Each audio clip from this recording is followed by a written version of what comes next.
الحمد لله وكفى وسلام على عباده الذين اصطفى بعد فاتقوا الله عباد الله. Ndugu zangu Waislamu, ninachokusudia kuambia, naomba akili mnazo, lakini zitulizeni munielewe vizuri.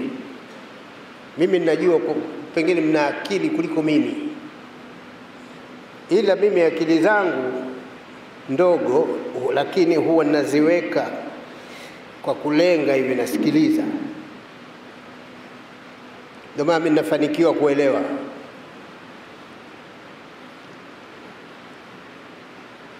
Sasa akili mnazo,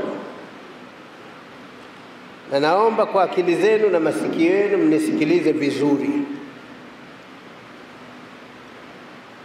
ili muelewe ninachosema kilete faida kwenu.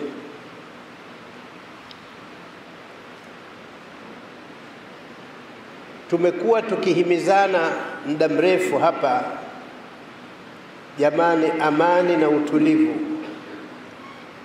mpaka wengine mkakereka, mkaona kwamba huyu bwana sasa amegeuza msikiti kuwa ni jukwaa la siasa. Baadhi yenu mmesema hivyo. Mimi nimewasamehe kwa sababu mlikuwa hamuelewi. Mpaka kimetokea cha kutokea, ndo kidogo baadhi yenu mmeelewa mimi nyuma nilikuwa nasema nini.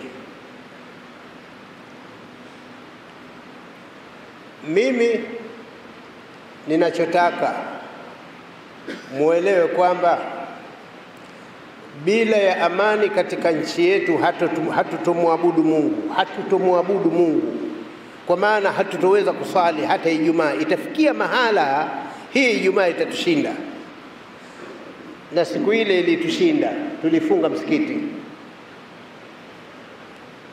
lakini ilitushinda Ijumaa moja. Lakini mjue kwa mambo yanavyokwenda zitakuja kutushinda Ijumaa nyingi. Kwa mambo yanavyokwenda Ijumaa nyingi zitatushinda kusali. Ndio tunakokwenda huko, tusipochukua tahadhari na tusipoelewana. Sisi wajibu wetu kusema, tunasema. Baadaye mtakuja kusema kwamba hatukuambia. Ndio mnakokimbiliaga huko, mashehe wa kusema. Tunasema msipochukua tahadhari, tusipochukua tahadhari, Ijumaa nyingi zitatukosa. Kwa sababu kuna watu wamewashawishi vijana wale waliofanya ghasia siku ile ya uchaguzi. Wale wameshawishiwa wakafanya yale walioyafanya, na nyote mmeyaona. Wamevunja miundombinu ya mwendo kasi, wamepiga moto vituo vya mafuta visipungua 30 na kitu vinavyomilikiwa na mtu mmoja. Vituo vya mafuta 30 vinavyomilikiwa na mtu mmoja. Pigo au sio pigo hilo kwa yule mtu? Ni pigo kubwa. Lakini vitu kadhaa vya watu vimeharibiwa.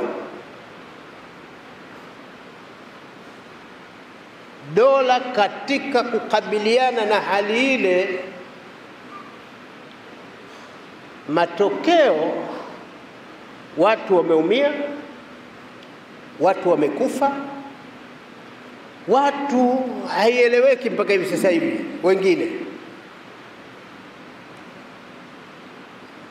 walioshawishi wamegeuza kibao. Mimi nakwambia ni walioshawishi wamegeuza kibao. Baada ya kufanya tathmini ya kazi yao, wameona waliokufa Waislamu si wengi, walioumia Waislamu si wengi, watoto wa Kiislamu si wengi. ninakupeni taarifa, inasemekana sasa hivi wanataka kuwashawishi na Waislamu waingie ili wafe, ili waumie. Alafu nitakuja kusema kwamba hatujawaambieni.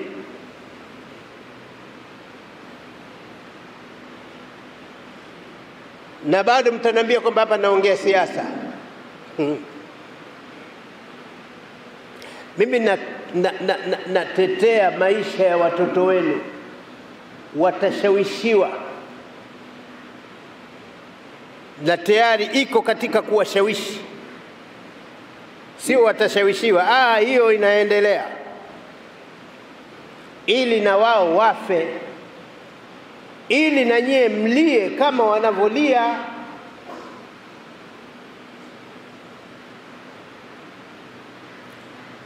Kwa maana ya kwamba ile amani tunayoipigania bado watu wanataka iondoke,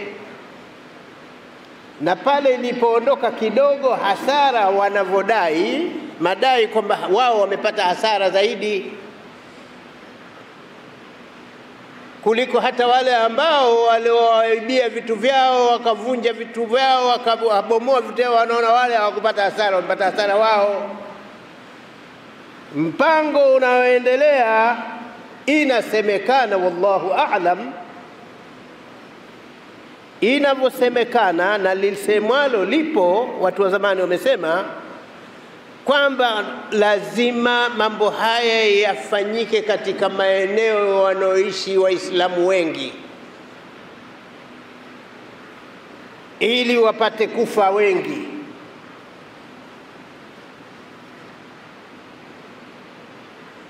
Namshuhudishia Mwenyezi Mungu kwamba nimekufikishieni hilo.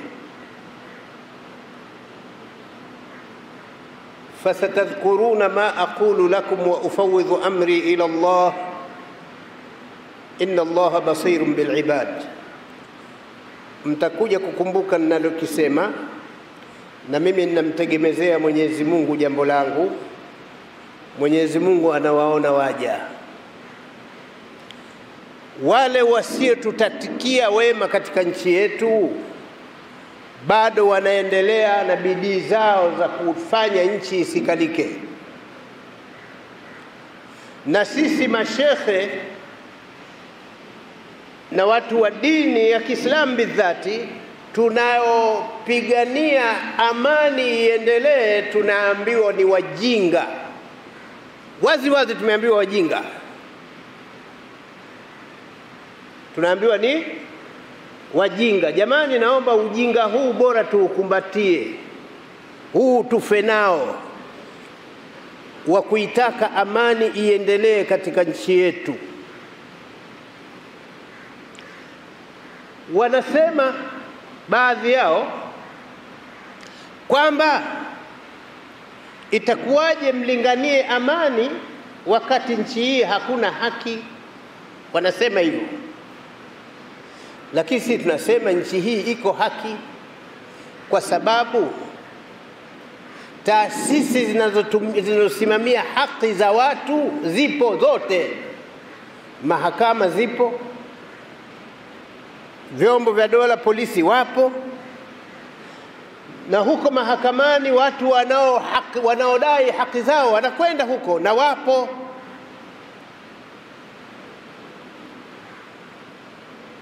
Mahakama lazima iwe huru, iamue maamuzi, ili hali ikiwa iko huru bila ya shinikizo la mtu yote. Na alhamdulillah mahakama za nchi yetu ziko huru sana. Wanaosimamia sekta hiyo hawajapata kulalamika kuwa wanabanwa, kama ilivyo vyombo vya habari katika nchi hii viko huru sana. Wanaripoti wanayoona waripoti yote na tunayasoma, na mengine wallahi yanayoripotiwa ndani ya baadhi ya vyombo vya habari hayana maana, lakini tunayasoma, tuyasomi. Hivi sisi ile ripoti ya mtu kuwa yuko uchi katika Facebook, sisi tuna faida nayo gani? Lakini watutilia, si vyombo vya habari vile wanaripoti kila kitu. Kwa hiyo na mahakama ziko huru, zinafanya kazi yake itakiwavyo. Vyombo vya haki tuna bunge lipo, na wabunge bado kuapishwa tu tayari, na waziri mkuu kishapatikana, na naibu waziri naibu spika kishapatikana, na naibu spika kishapatikana. Kile ni chombo cha haki, chombo cha kutunga sheria kile, na usimamizi upo. Lakini mtu anasema nchi hii haina haki. Kwa upande wetu Waislamu, ni kukumbusheni sisi Waislamu, mmoja wapo mimi nimewahi kufika bungeni kwa ajili ya kudai mahakama ya kadhi. Tulivyoikosa, nimerudi hapa, nilikushawishini kuandamana? Tuliwashawishi watu kuandamana? Nyuma pale tulikuwa tunadai nchi yetu iingie kwenye OIC, kama mnakumbuka, pengine mmesahau kwa sababu nyinyi hamshughuliki na mambo yenu ya dini. Ilivyokosekana, tuliwaambia watu waandamane? Hatukuambia watu waandamane.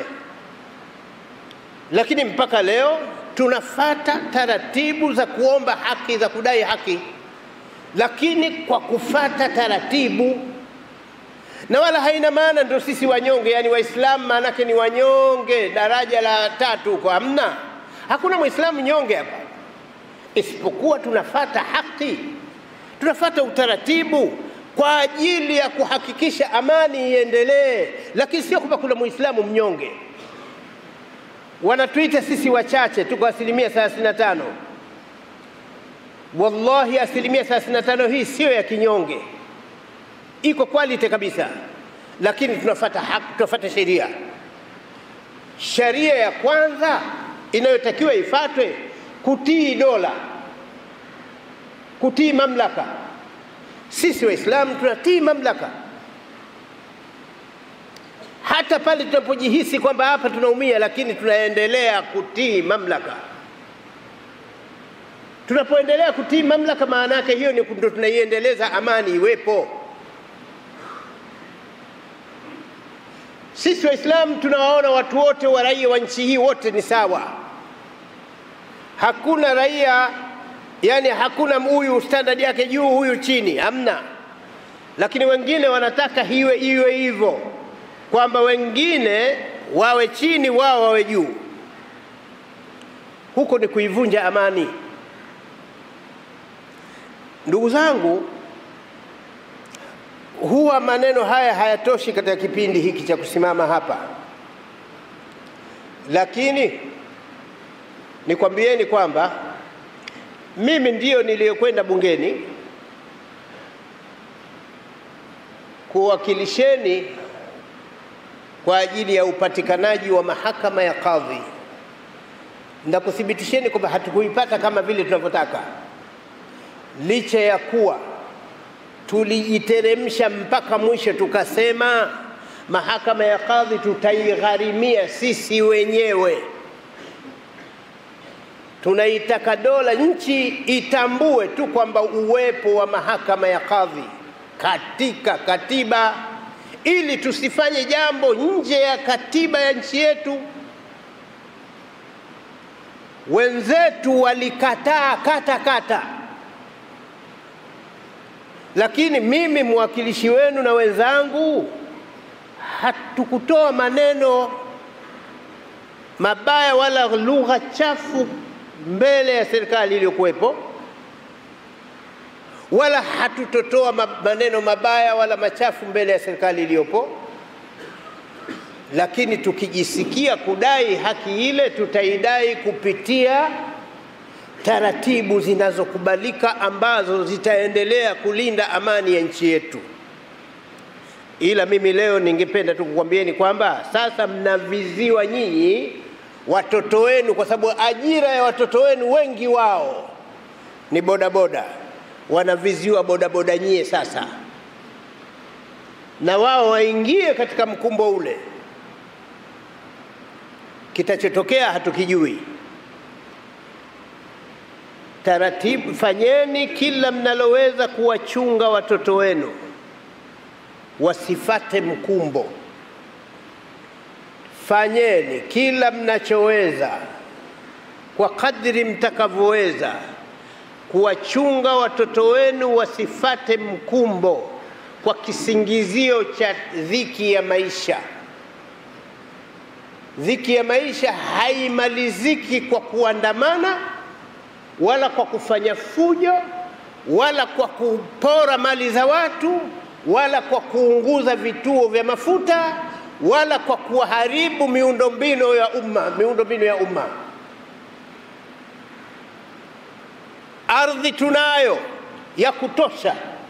Watoto wetu kama mji umewashinda, hawana cha kupata, warudi nyumbani wakalime mihogo. Mimi imamu wenu nalima mihogo.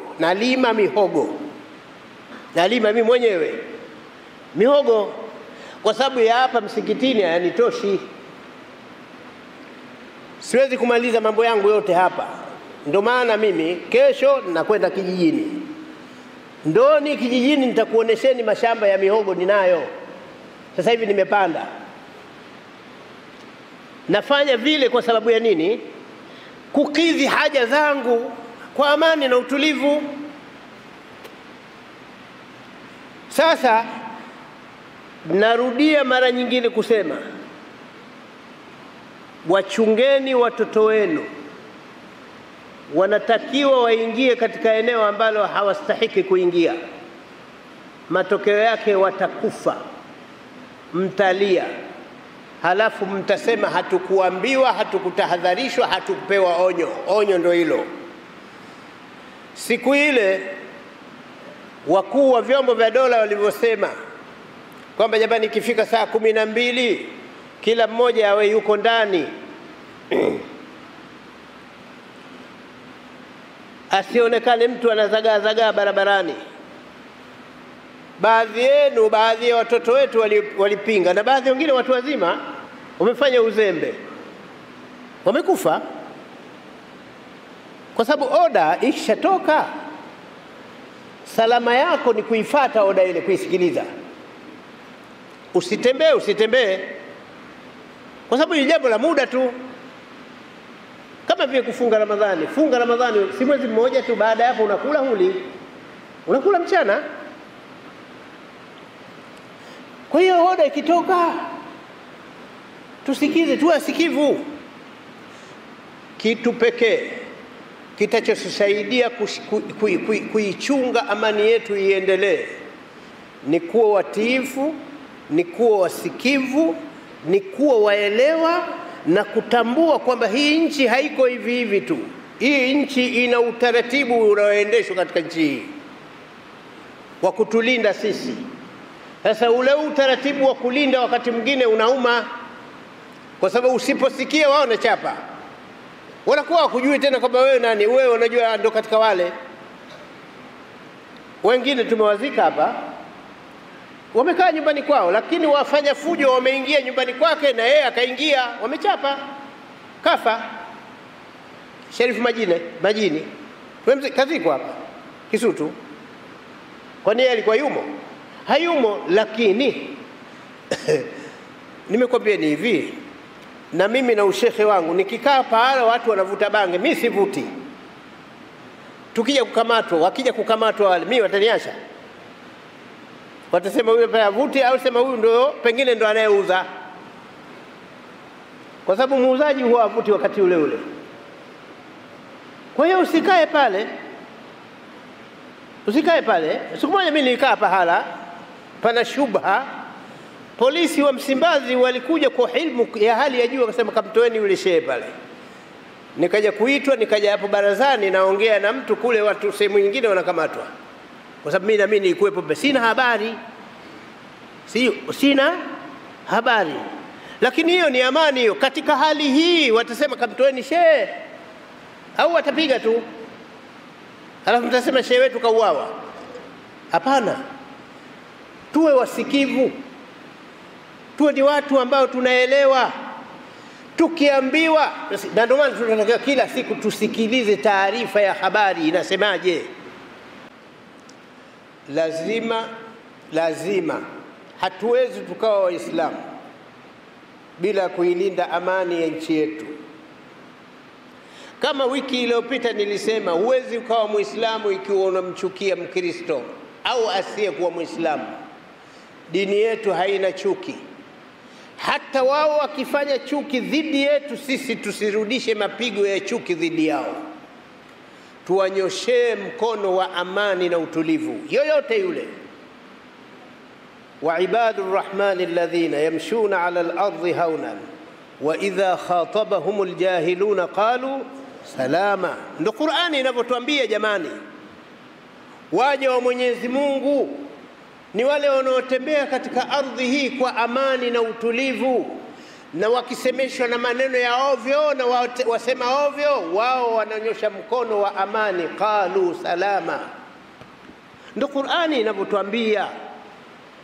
Wala Qur'ani haikwambii urudishe mapigo, kwa sababu kurudisha mapigo hakuna kipimo. Aliyekupiga kofi yeye hakupima, na wewe ukitaka kumpiga hupimi sentimita kadha, kitakutoka kibao tu. Mungu anasema hapana, wasbiru wama sabruka illa billah wala tahzan alaihim wala taku fi dhaiqin mimma yamkurun. Mungu anamwambia bwana mtume, subiri, na kusubiri kwako ni kwa ajili ya Mwenyezi Mungu, wala usihuzunike wala usibanwe na kifua kutokana na njama wanazozifanya. Inna Allaha ma'al ladhina ittaqaw, Mungu yuko pamoja na wacha Mungu. Wacha Mungu ni wale ambao wanachunga amani ya nchi yao. Walladhina hum muhsinun, ni wale ambao wanafanya mema. Sisi tunatakiwa tuendelee kufanya mema. Miongoni mwa mema mazuri zaidi kwa wakati huu ni kuwa watiifu kwenye vyombo vya dola yetu, kuwa watiifu kwenye mamlaka iliyo juu yetu, kuwa watiifu juu ya uongozi wetu, na nyinyi Waislamu muwe watiifu kwa uongozi wenu wa dini yenu ya Kiislamu. Inna Allaha wa malaikatahu yusalluna ala an-nabi ya ayyuhalladhina amanu sallu alayhi wa sallimu tasliman. Allahumma fasalli wa sallim wa barik ala sayyidina